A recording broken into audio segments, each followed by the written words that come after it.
이번 한 주도 여러분 삶 가운데 하나님의 은혜와 평강이 임하길 주님의 이름으로 축복합니다. 저는 여러분 모두가 행복했으면 좋겠어요. 여러분 삶에 어떠한 문제, 어떠한 힘든 역경들이 있다 할지라도 그것을 넉넉하게 이겨내고 문제 앞에서 내가 넘어지는 것이 아니라 그것을 이겨내고 하나님이 주시는 은혜 속에 행복하게 살아갔으면 하는 그 바람이 있습니다. 그래서 늘 새벽에 나와서 기도하는 것은 우리 교회를 위해서, 나라 민족과 한국 교회를 위해서 기도하지만 여러분의 가정 한 가정 한 가정 그 주간에 저와 함께 통화했고 그리고 주일에 이렇게 나눴던 어려운 힘든 그 이야기들이 제 마음에, 제 머릿속에는 남아 있어요. 그래서 주님, 그들의 삶이 행복하게 변화시켜 주십시오. 행복하게 살아가게 해 주십시오. 늘 기도하니 여러분 볼 때마다 기대가 됩니다. 그리고 여러분이 삶 가운데서 목사님 기도 응답이 되었습니다 하면 어떤 부모보다 어떤 자식보다 저는 마음이 더 기쁘더라고요. 이번 한 주도 여러분 삶 가운데 그런 은혜가 있기를 주님의 이름으로 축복합니다. 여러분 성경을 믿으십니까? 여러분 이 성경, 여러분 지금 들고 다니는 이 성경 하나님의 말씀으로 정말 믿어지십니까? 믿어지는 게 은혜입니다. 그리고 이 말씀이, 이 하나님의 이 말씀이 여러분의 삶을 한 걸음 한 걸음 인도하실 것입니다. 그래서 내가 할 수 있는 것은 하나님 말씀 붙드는 거예요. 그리고 하나님 말씀 의지하고 하나님 말씀 기억하고 그대로 살려고 그 노력을 하면 하나님께서는 그 마음 중심을 보시고 그들의 삶을 온전히 인도해 주시리라 믿습니다. 시편 119장 105절에는 이런 말씀이 있습니다. 주의 말씀은 내 발의 등이요 내 길의 빛이니이다. 주의 말씀은 내 발에 어떻다고요? 등이다. 우리 어두컴컴한 그곳에 갈 때 불빛 하나만 있어도, 요즘은 뭐 가로등이 꺼져 있어도 후레쉬가 없어도 우리가 안전하게 갈 수가 있어요. 왜요? 핸드폰이 있기 때문에. 손전등을 켜면 다 돼요. 뭐 그리고 어떤 어플이든지 그거 하나만 있으면 밝게 갈 수 있잖아요. 근데 우리 삶에 있어서 정말 어두운, 정말 힘든 역경의 긴 터널을 가고 있을 때 어떻게 나아가야 될 것인가? 내 삶에 하나님의 말씀이 있다고 하면 여러분은 넉넉하게 지나갈 줄 믿습니다. 하나님의 말씀이 내 발에 등이요 빛이다라는 거예요. 이 전기는요, 전기 차단기를 탁 내리면 어두컴컴해집니다. 근데 이 세상의 빛은 하나님이 계시지 않냐면, 하나님이 빛을 딱 없애면 어둠으로 이렇게 변화시키면 어두컴컴해지거든요. 그러나 그런 일은 없을 거예요. 왜냐? 하나님이 빛이시기 때문에. 우리 삶에 하나님이 빛이시기 때문에 우리는 이 세상을 넉넉하게 이겨낼 수 있습니다. 디모데후서 3장 16절에 이렇게 말씀하고 있습니다. 모든 성경은 하나님의 감동으로 된 것으로, 그 이후부터 한번 같이 읽겠습니다. 교훈과 책망과 바르게 함과 의로 교육하기에 유익하니. 아멘. 모든 성경은 하나님의 감동으로 된 것으로. 때로는 이 말씀을 통해서 교훈을 얻습니다. 그러나 이 말씀으로 책망받을 때가 있어요. 어떨 때요? 내가 죄를 지었을 때. 근데 이 말씀은 우리가 또 다른 바른 길로 갈 수 있도록 인도하고 있습니다. 교과서 통해서 우리가 많은 지식들을 배우고 교육을 받지만 인생의, 우리 삶의 모든 것은 이 성경에 다 담겨져 있어요. 그래서 세상의 어떤 지혜보다도 이 하나님의 말씀이 가장 지혜로움을 여러분 믿으시길 바랍니다. 우리 모든 인생의 인생길은 알고 가지 않습니다. 그러나 믿는 사람들은 믿고 갑니다. 하나님이 나와 함께 하실 거야. 나와 함께 계셔. 그래서 늘 하나님을 믿고 가다 보면 하나님이 예배해 놓으신 많은 수많은 샘들이 있어요. 많은 복들이 있어요. 그것을 내가 차지하느냐, 내가 그것을 만날 수 있느냐? 그것은 하나님을 얼마나 의지하고 이 성경을 믿느냐에 달려 있습니다.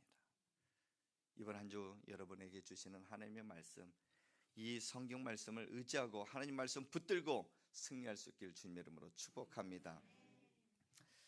삶에 문제 없는 사람은 아무도 없습니다. 왜냐하면 우리가 미디어를 보고 뉴스를 보면은 문제, 그다음에 사건 사고가 일어나지 않는 하루가 하나도 없는 것 같습니다. 삶에 문제가 없다라는 것은 세상에 문제가 계속 발생하고 있다라는 증거입니다. 삶의 문제를 바라보는 두 사람이 있습니다. 두 분류가 있습니다. 첫 번째는 그 문제만 그냥 보면서 걱정, 근심, 낙심하는 사람이 있는 반면에 어떠한 사람은 내가 그것을 어떻게 이겨낼 것인가, 그 문제 앞에서 해결할 수 있는 능력을 키우는 한 사람이 있습니다. 여러분은 어떤 사람이 되고 싶습니까? 문제 앞에서 넘어지고 낙심하는 사람, 아니면 어떤 문제가 와도 나는 넉넉하게 이겨낼 거야 하는 그 능력을 키우는 사람? 아마도 이 후자 쪽에 모두가 선택하길 원하실 것입니다. 바로 그 사람이 지혜로운 사람입니다. 지혜로운 사람은 그 삶에 그냥 멈춘 것이 아니라 앞으로 어떻게 헤쳐나가고 어떻게 해결하려고 하는 그 능력을 키우는 사람입니다. 우리 믿는 자들에게는 계속해서 강조했지만은 하나님의 말씀이 있기에 이 모든 문제를 우리는 해결할 수 있고 넉넉하게 이겨낼 수 있습니다. 히브리서 4장 12절 말씀에는 이렇게 말씀합니다. 우리 같이 읽겠습니다. 시작. 하나님의 말씀은 살아있고 활력이 있어 좌우의 날선 어떤 검보다도 예리하여 혼과 영과 및 관절과 골수를 찔러 쪼개기까지 하며 또 마음의 생각과 뜻을 판단하나니. 아멘. 하나님의 말씀은 살아있습니다. 이전 개역 한글 성경에는 운동력이 있다라고 그래요. 근데 개역 개정에는 활력이 있다라고 하죠. 아직까지 움직인다라는 거예요. 살아있다라는 거예요. 우리 이 말씀이 그저 우리가 2000년 3000년 전 그 들었던 그 이야기일 수 있지만, 이 말씀을 내 삶에 적용하고 하나님은 살아계셔, 그리고 내게 오늘도 말씀하셔, 그렇게 하면 우리의 마음과 생각을 하나님께서 판단하시고 옳지 않는 그 길로 간다면 옳은 길로 하나님께서 인도하실 것이고, 잘못된 생각을 갖고 있다면 그 생각을 바꿔 주실 줄 믿습니다. 그래서 그 말씀이 내 안에, 내가 얼마나 하나님의 말씀을 붙들고 살아가느냐 정말 중요합니다. 그래서 여러분, 연초 우리가 그 송구영신 예배 드리고 올 한 해 여러분이 계획하고 목표했던 것들이 있죠. 사람들이 올해는 그래, 성경 일독을 한번 해봐야 되겠다. 잘 되고 계시죠? 아멘. 야, 감사합니다. 그리고 나는 하루도 빠짐없이 하나님 앞에 말씀 묵상을 하겠다. 생명의 삶 정기 구독해서 매일매일 가시는 분들이 있어요. 그리고 나는 매일 새벽을 깨우겠다. 하나님 앞에 기도하겠다. 수많은 목표들을 세웠지만 여러분 잘 되고 있는지, 주여 낙심하지 마십시오. 다시 오늘 하나님께서 기회를 주셨습니다. 우리에게 지금 생명이 있고 호흡이 있다는 것은 하나님을 예배할 수 있는 기회이고, 하나님을 찬양할 수 있는 기회이고, 하나님 말씀 붙들 수 있는 기회임을 여러분 믿으시길 바랍니다. 다시 시작하면 돼요.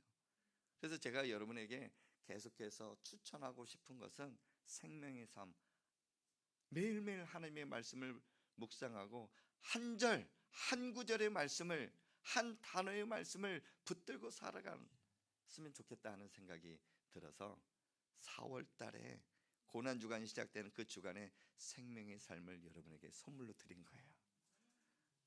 다 받으셨죠? 예, 묵상하시기 바랍니다. 그래요. 오늘 이 말씀은 생명의 삶 주일 본문 말씀입니다. 매일매일 묵상하는 그 말씀 가운데 4월 한 달 말씀은 그 주일 말씀은 생명의 삶 본문으로 이렇게 계속 이어서 나가려고 합니다. 그래서 내일 본문은 오늘 읽었던 그 본문 이후의 말씀이겠죠. 오늘 사무엘하 3장 28절에서 32절까지 읽었지만 원래 본문은 22절부터 39절까지 긴 본문이에요. 그러나 거기서 오늘 여러분에게 주시는 말씀 딱 한 구절, 한 단어만 붙잡고 간다면 이번 한 주 여러분 승리할 수 있습니다. 어떤 문제가 여러분 앞에 놓여있다 할지라도 그 문제를 이겨낼 수가 있습니다. 여러분 말씀 붙드시길 바랍니다. 잠시 시대적인 배경을 여러분에게 잠시 소개하겠습니다. 이 사무엘하 지난주부터 말씀이 시작되었습니다. 근데 사무엘하 1장 1절에 시작할 때 첫 구절이 이렇게 시작하고 있습니다. 사울이 죽은 후에. 사울이 누구일까요? 이스라엘의 초대 왕, 첫 번째 왕이에요. 근데 그가 죽었대요. 그가 죽었다라는 것은 그 이후에 또 다른 왕이 나올 것이고 이 사울 이후에 또 다른 한 사람이 등장할 것을 시사하고 있는 것입니다. 원래 이 사무엘하, 사무엘상은 한 권의 책이었습니다.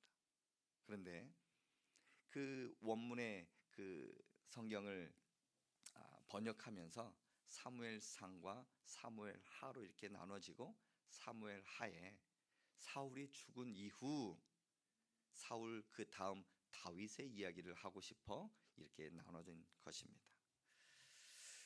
사울 그는 죽었습니다. 블레셋과의 전쟁에서 사울과 요나단은 그 전쟁에서 죽고 말았습니다.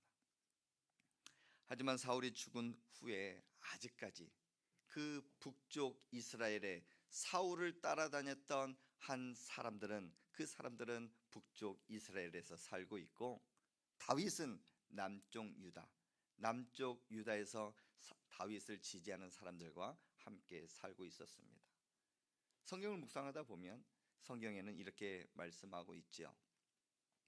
북쪽 이스라엘은 사울이 죽은 이후에 사울의 아들 이스보셋이라는 사람이 다스렸고 그 사람 옆에 있는 군대 장관은 아브넬이었습니다. 다윗은 남쪽 유다에서 유다 모든 사람들이 왕으로 세웠고 그 옆에 군대 장관은 요압이었습니다. 이렇게 지내는 가운데 성경을 읽다 보면 그 북쪽 이스라엘과 남쪽 유다는 계속해서 친하게 지낸 것이 아니라 전쟁이 있었다라고 그럽니다.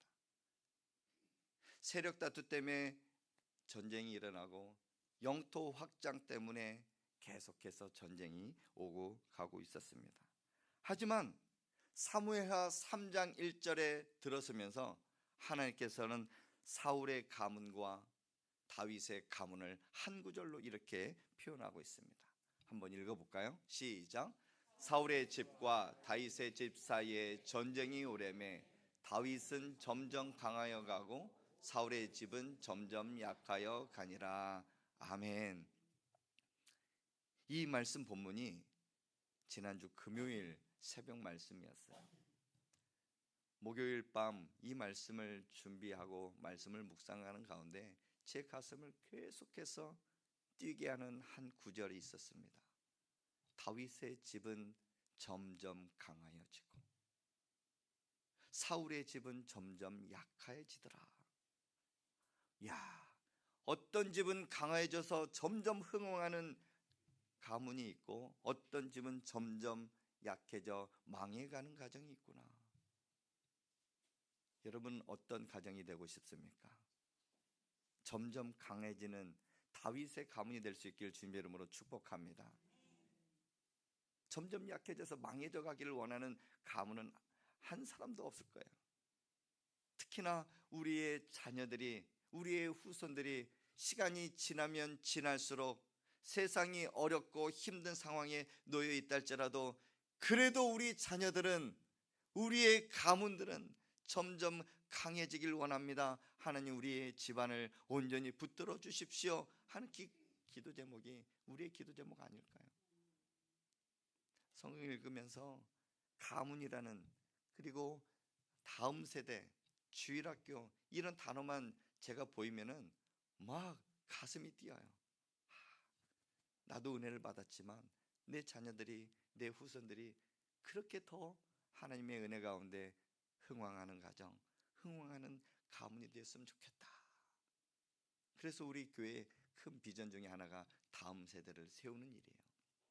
여러분, 이 기도 제목 기억하고 매일매일 기도해 주시길 바랍니다.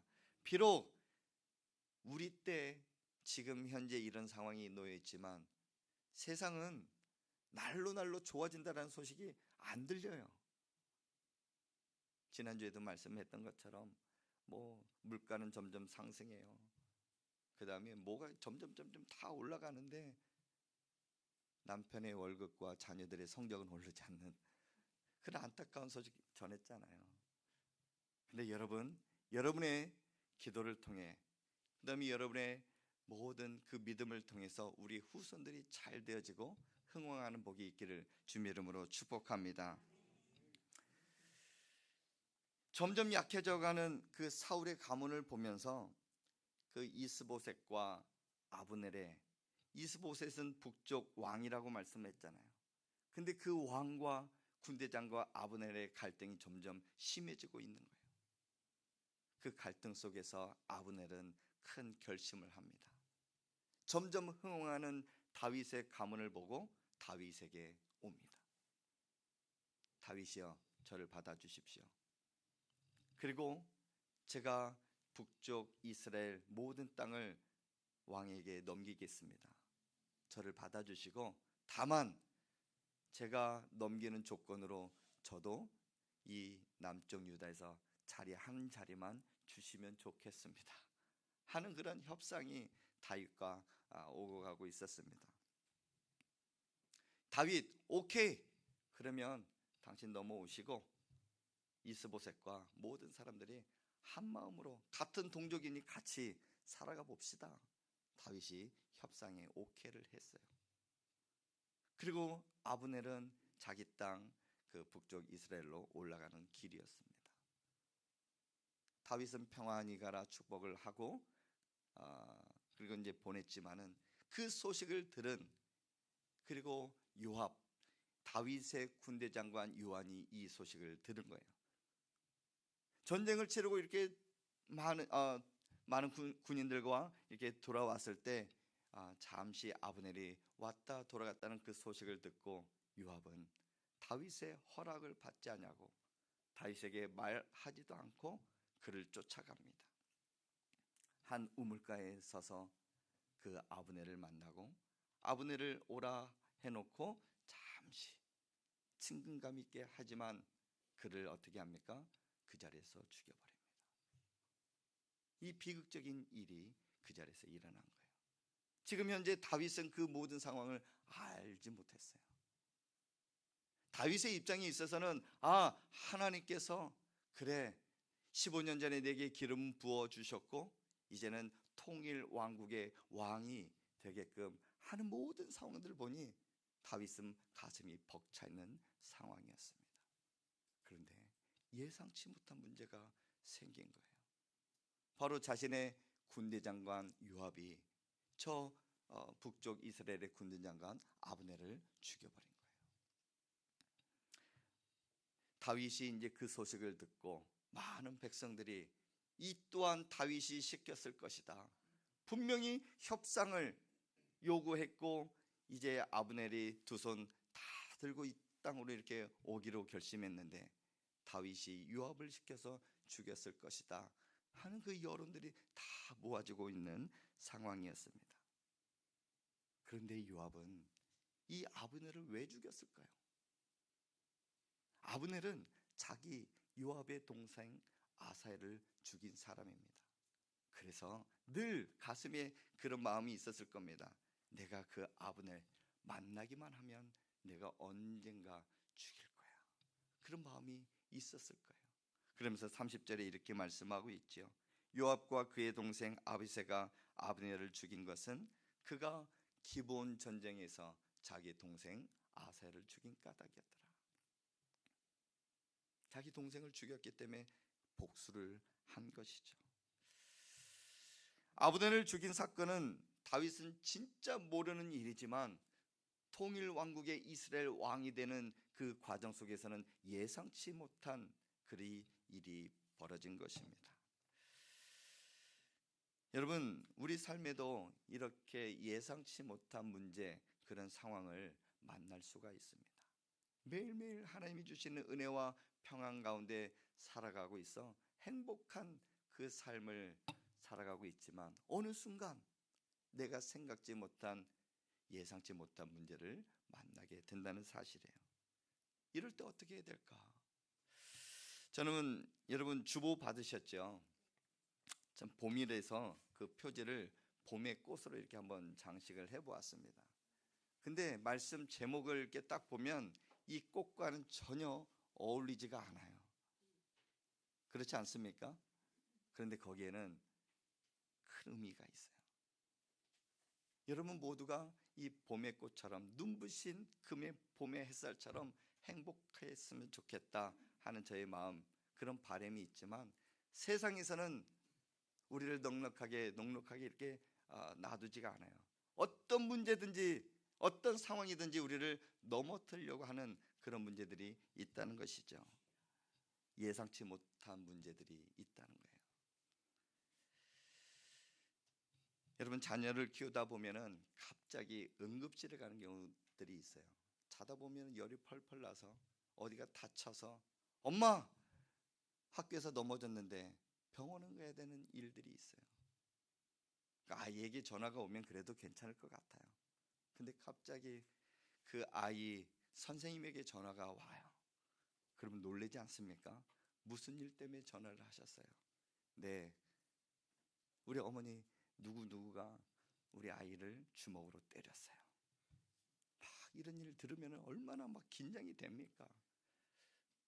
뭐 다쳤는지, 얘가 다쳤는지, 걔가 다쳤는지, 누가 사고를 벌였는지, 어떤 일들이 벌어졌는지 참 궁금해하면서도 걱정이 되잖아요. 이거는 내 계획 속에, 내 일과 속에 없어요. 근데 이런 일을 만났을 때 여러분 어떻게 해야 될까? 우리 직장 다니면서 사업을 하면서 이런저런 일들 분명히 우리 삶 가운데도 예상치 못한 문제들을 만날 수가 있습니다. 오늘 이 다윗은 예상치 못한 문제 앞에서 어떻게 그 문제를 해결하고 나겠는가? 딱 한 구절에 저는 마음에 큰 은혜를 받았습니다. 28절 말씀 우리 같이 한번 읽겠습니다. 28절 시작. 그 후에 다윗이 듣고 이르되 넬의 아들 아브넬의 피에 대하여 나와 내 나라는 여호와 앞에 영원히 무죄하니. 아멘. 다윗이 했던 행동은 여호와 앞에 있었던 것입니다. 따라해 봅시다. 여호와 앞에, 하나님 앞에, 하나님 앞에 서는 거예요. 어떤 문제, 어떤 상황, 어떤 난관에 부딪힌다 할지라도 하나님 앞에 내 모습을 비추고 하나님 어떻게 해요? 하면서 하나님 앞에 기도하며 하나님 앞에 질문한다면 여러분의 어떤 문제도 예상치 못한 문제도 이겨낼 수 있습니다. 아브넬이 죽었다는 소식을 다윗은 들었습니다. 분명히 다윗이 시킨 일은 아니거든요. 요한 마음대로 가서 그 아브넬을 죽인 거예요. 통일 왕국, 하나님이 정말 이스라엘을 다스리게끔 하는 그런 모든 상황들이 착착착 이루어지는 그 상황을 다윗은 보고 있었지만 다윗 앞에 이런 문제가 생긴 겁니다. 다윗은 어떻게 할까 참 고민이 많았겠지만 딱 한마디 여호와 앞에라는 이 말씀 앞에 다윗의 모든 삶이 그 안에 다 담겨져 있습니다. 다윗은 평소에도 하나님과 친밀한 관계를 이어가고 때로는 1년 4개월 동안 사울의 손을 떠나면서 하나님도 잠시 떠났다 회개하고 돌아와 이제는 어떤 사건이든지 어떤 문제가 내 앞에 놓여 있든지 하나님 어떻게 할까요? 하나님 올라갈까요? 올라가라. 어디로 올라갈까요? 헤브론으로 올라가라. 계속해서 하나님 앞에 질문하고 묻고 기도하면서 하나님의 응답을 받고 나갔던 삶이 바로 다윗의 삶입니다. 이 하나님 앞에 있는 그 삶이 우리의 삶이 되기를 간절히 소망합니다. 문제 앞에서 내가 넘어지느냐, 그 문제를 어떻게 해결하려고 내가 안간 힘을 쓴다 할지라도 내 경험 앞에 있어서 하나님이 앞에 있다고 하면 그 문제를 넉넉하게 이겨낼 수 있다는 사실이에요. 당연히 이러한 사건이 있으면 모든 백성들이 다윗에게 주목하고 왕이시여 왜 그랬습니까? 왜 요압을 시켜서 그 아브넬을 죽였습니까? 이 비난 앞에 나는 안 그랬어 하면서 나를 변명하거나 나를 방어하려고 하는 그 말 한마디 한마디 했겠지만 다윗은 그렇지 않았습니다. 묵묵하게 하나님 앞에 있는, 그리고 그 앞에서 자신의 모습을 돌아본 것이죠. 저는 저와 여러분의 삶이 이런 다윗의 모습을 본받았으면 좋겠다 생각이 듭니다. 하나님 앞에 서는 그 모습, 이 모습은 세 가지로 요약을 할 수 있을 것 같습니다. 첫 번째, 하나님 앞에 서 있다라는 그것은 무엇을 의미하는가? 하나님의 말씀을 쫓아가는, 하나님의 말씀을 듣기 위하여 서 있는 그 모습입니다. 하나님보다 앞서지 아니하고 하나님 말씀보다 앞서지 않으려고 하는 다윗의 모습이 거기에 담겨 있습니다. 우리가 살아가면서 세상 삶 가운데 세상을 쫓아가고 세상의 가치관, 세상의 논리대로 살아갈 때가 너무나 많아요. 그러나 하나님의 논리는 그렇지가 않습니다. 잠시 기다려. 내가 응답해 줄게. 하나님 말씀이 내 마음 가운데 내 귓가에 음성으로 들려질 때 내가 행동했던 그 행동보다 하나님의 행동은, 하나님의 말씀은 더 지혜롭습니다. 잘 풀려지는 복이 있을 거예요. 사랑하는 성도 여러분, 하나님 앞에서 하나님 말씀을 붙드는 은혜가 있기를 주님의 이름으로 축복합니다. 하나님 앞에서 또 무엇을 해야 될까요? 묵묵히 기도하는 것이에요. 하나님 어떻게 해야 될까요? 정말 내가 교회 가운데 이런 일들, 내가 생각지 못한, 예상치 못한 문제들을 만나게 되는데 어떻게 해야 될까요? 분명히 여러분 삶 가운데 막 지쳐 있고 힘든 난관들을 많이 이렇게 경험하고 있을 것입니다. 질병의 문제요, 가정의 문제요, 자녀의 문제요, 이런저런 일들로 정말 어떻게 해야 될지, 앞으로 가야 될지 뒤로 후퇴해야 될지 그 모를 때 하나님 앞에 기도해 보십시오. 하나님 앞에 서서 하나님 어떻게 해야 될까요? 기도하면 하나님께서 올라가라, 아니면 멈춰 있으라, 그것은 아니야 라고 하나님께서는 여러분에게 응답을 주실 줄 믿습니다. 그리고 하나님 앞에서 하나님이 나를 향한 하나님의 계획과 그 뜻, 나의 사명을 한번 발견하는 것입니다. 내 삶 가운데 에너지를 만드는 그런 경우가 있어요. 정말 지쳐있고 힘들어서 정말 내 삶에 힘이 붙여 막 고갈될 때 여러분 새로운 목표를 한번 세워보십시오.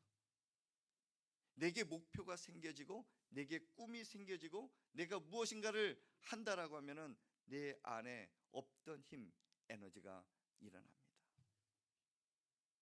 막 지쳐있는 가운데 여성분들, 그래 오늘만 지나면 내가 내일은 쇼핑할 수 있어. 그러면은 에너지가 막 생기는 거예요.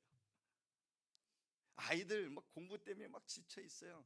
근데 내일 모레 수학여행가 소풍을 간다 하면은 막 그날이 막 기다려지는 거예요. 시험 앞에 있다고 하면은 막 지쳐 있다 할지라도 막 이 아이들이 어디 놀러 간다, 그리고 방학이 조금만 있으면 생긴다라고 하면은 막 에너지가 생겨요. 남성분들 대부분이 전자기기를 좋아한다고 그래요. 전자기기뿐만 아니라 자동차 뭐 이런 것을 좋아하는데, 그래 오늘만 지나면 새 차가 나온다 그러면은 막 없던 에너지도 막 생길 수 있고, 그래 이번 달 내 월급이 막 성과가 막 올라간다 그러면 막 에너지가 생기지 않습니까? 네, 여러분 이번 한 주에 하나님께서 은혜를 베풀어 주시고, 그래 내게 앞에 있는 모든 문제가 하나님께서 해결해 주실 거야 믿음으로 선포하면 여러분의 에너지가 생길 줄 믿습니다. 이게 사명이에요. 그래, 내게 이런 사명이 있었지.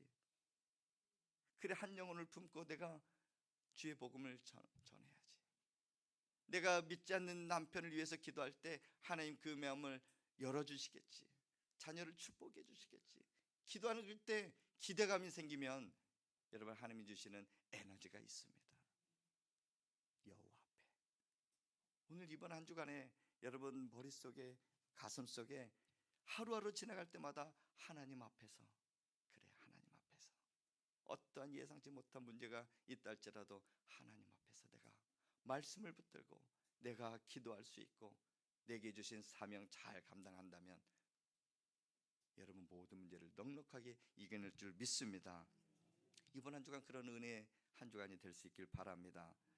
여호와 앞에서 다윗처럼, 하나님 앞에서 다윗처럼 내가 살아가게 하여 주옵시고, 하나님 앞에서 말씀과 기도와 그리고 내게 주신 사명 붙들고 살아가는 저와 여러분의 삶이 될 수 있길 주님 이름으로 축복합니다.